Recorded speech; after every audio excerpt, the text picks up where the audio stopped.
You are about to take the tour of the Jericho Historical Center. We hope you enjoy the tour.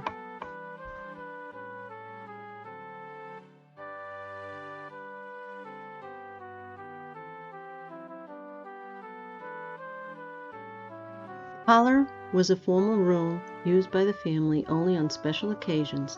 It was reserved for visits from the local minister or weddings and funerals. Mounted under a glass dome is a collection of real feathered birds.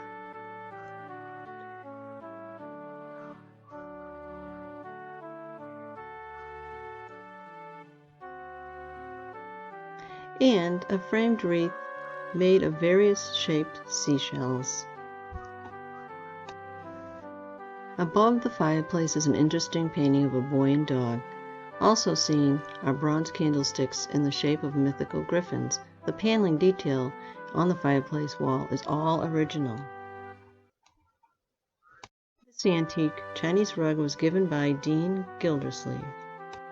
Child's chair holding a doll that belonged to Miss Anna Nickerson of South Dennis. This is a Grenier doll, circa 1875. This Victorian love seat was donated in memory of Ernestine Perry of West Dennis, one of the original members of the Jericho Committee. Over it hangs a mirror from a home in Sandwich. This stereopticon provided entertainment for the family. Cards from famous places were brought back as souvenirs, and the double photos provided a 3D image when viewed through it.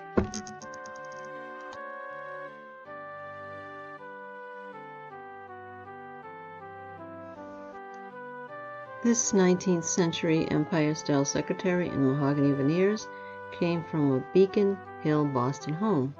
Behind the glass doors peeks a tea set brought to the Cape from China.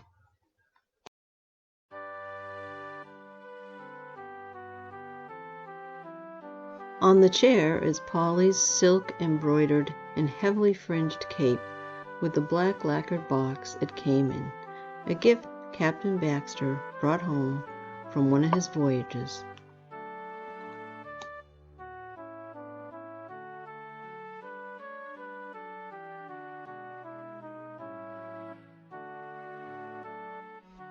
Here is a portrait of Aunt Polly Baxter, donated by her foster daughter Vera Merrill. Authorities believe this portrait was painted in mainland China because of the paint used is a distinctive kind used in the Orient.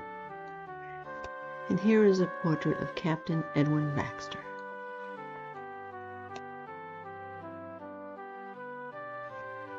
Here are two country-style Chippendale chairs with needlepoint seats in the center of the room are from the Fairbanks collection.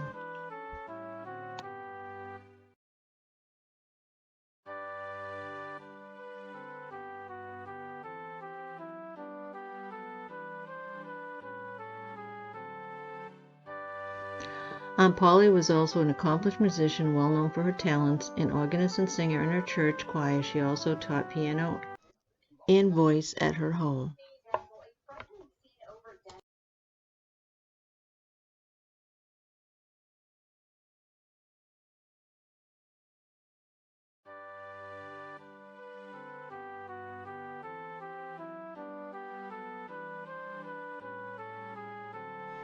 Here is the Fairbanks room, also known as the parlor bedroom. It is now named for the family who once owned the furnishings. These leather buckets were used by Josiah Fairbanks. The buckets had the owners' names painted on the outside. The fireplace surround was added in the restoration, reproducing what seemed to have been original.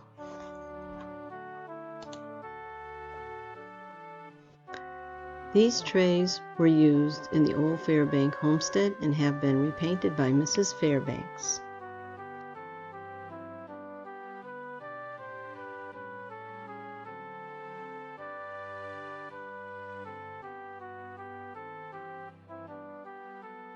This secretary was built by Captain Josiah Fairbanks. Inside the desk were writing tools as well as a knife and a scrimshaw handle. Here you will see an ear trumpet, a coin bank, and a sword that was used in the Revolutionary War by a member of the Fairbanks family.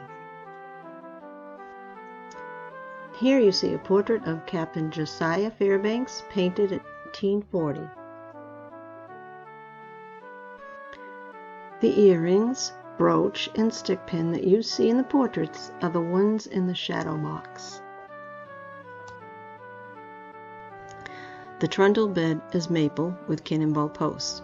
Crazy quilt on the bed, made with a variety of fabrics and embroidered embellishments, is representative of a Victorian style. There are many symbols tucked in the embroidery, including a moon, a sun, a horseshoe, and a shamrock. Here is a portrait of Sarah Gulliver Fairbanks, wife of Captain Josiah Fairbanks, painted 1840. This blanket chest is unusual because it has a lower drawer. A lap writing desk and crotch-cut mahogany veneer sits on the chest. The floor was stenciled by museum volunteers in the 1990s.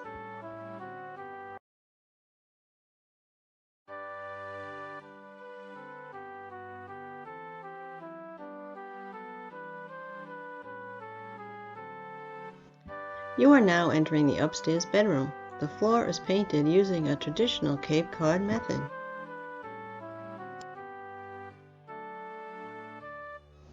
This quilt is pieced in a log cabin pattern with traditional red squares at the center. On the bed is a 4-poster sampler quilt made around 1840. It is constructed in a quilt-as-you-go method. The blocks are set on point in a symmetrical pattern. It is possible that the blocks were made by different quilters and combined as a gift for a friend or family member. A similar quilt is known to have been made in Maine.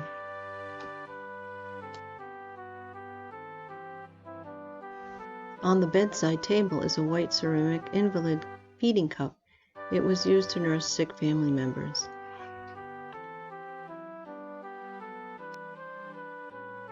Here is a portrait of Captain Josiah Fairbanks, painted 1840.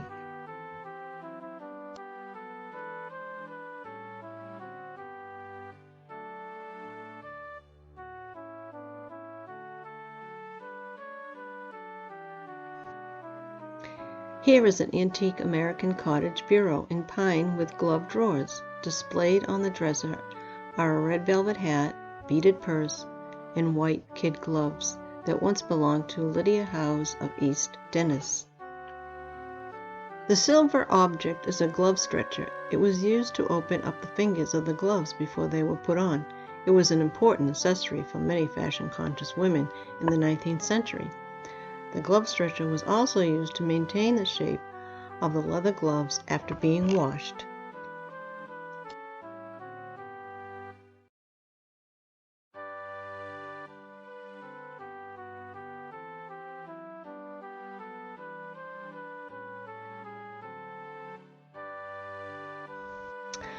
Once again, here is displayed on the dresser are a red velvet hat, beaded purse, and white kid gloves that once belonged to Lydia Howes of East Dennis.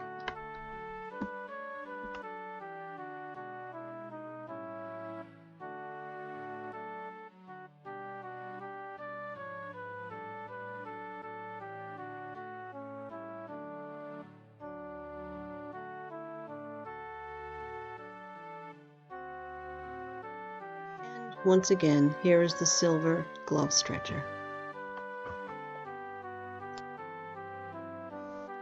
This quilt on the rack in the alcove is pieced in a starburst pattern. It dates around 1840.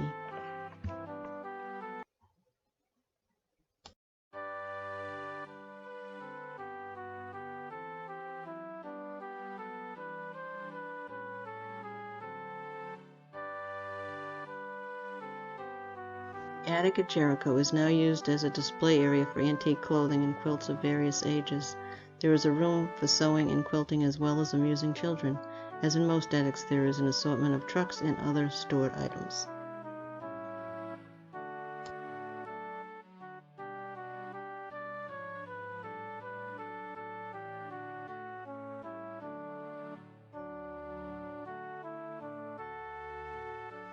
Toys in the 1800s were often small versions of adult articles. The tea set, the tub, and the doll furniture are good examples.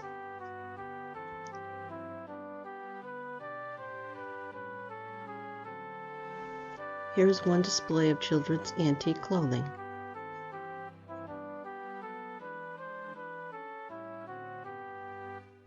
Also popular were pick-up sticks, puzzles, paper dolls, and jacks.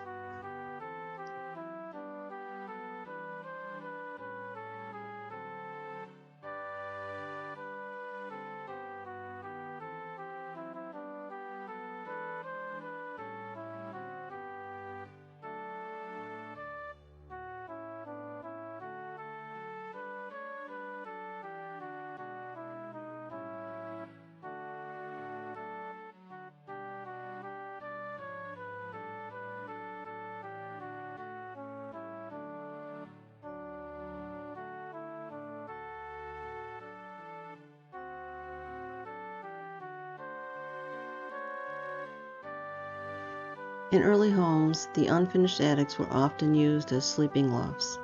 In this home, at one time, there was a ladder from the keeping room below to this area. A section on the floor can be seen where the opening was.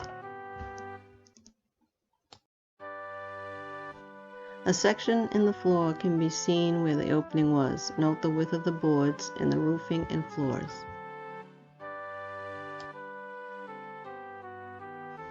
At one time, there was a ladder from the keeping room below in this area. A section of the floor can be seen where the opening was. The rafters and beams are pegged.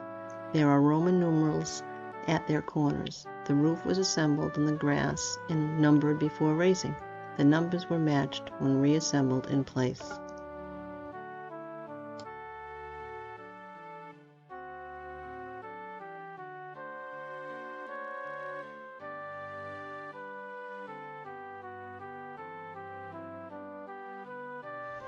From these attic windows in the 1800s, we probably would have been able to see the Bass River. There were no houses across the street, very few trees. Most of the trees of the time had been cut down to build homes or used for cooking and heating fires. Note the old wallpaper on the walls. Various layers of wallpaper have been revealed on the walls. Did it cover cracks and stop the wind from coming through?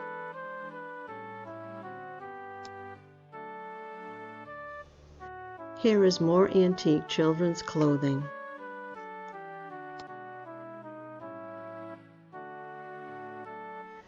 Here is a beautifully detailed antique baby carriage.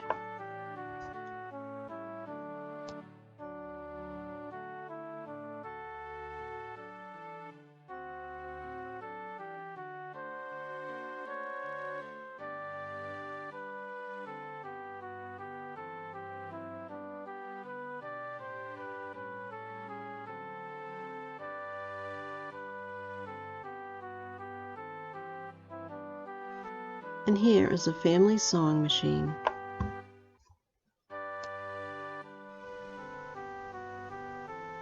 And the genuine domestic sewing machine.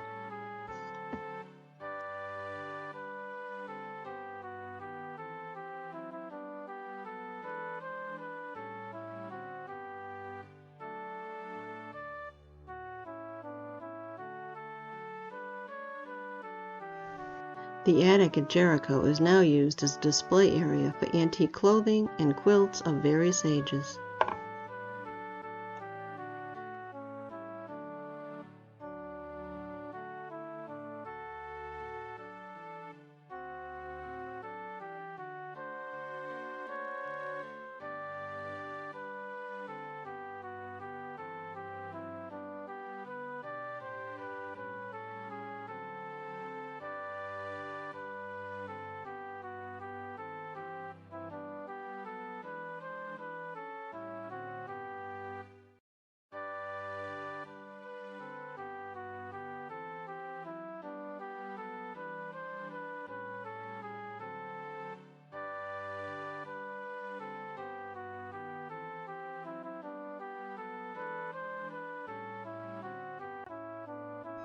Thank you for taking this tour of the Jericho house. We hope you enjoyed it.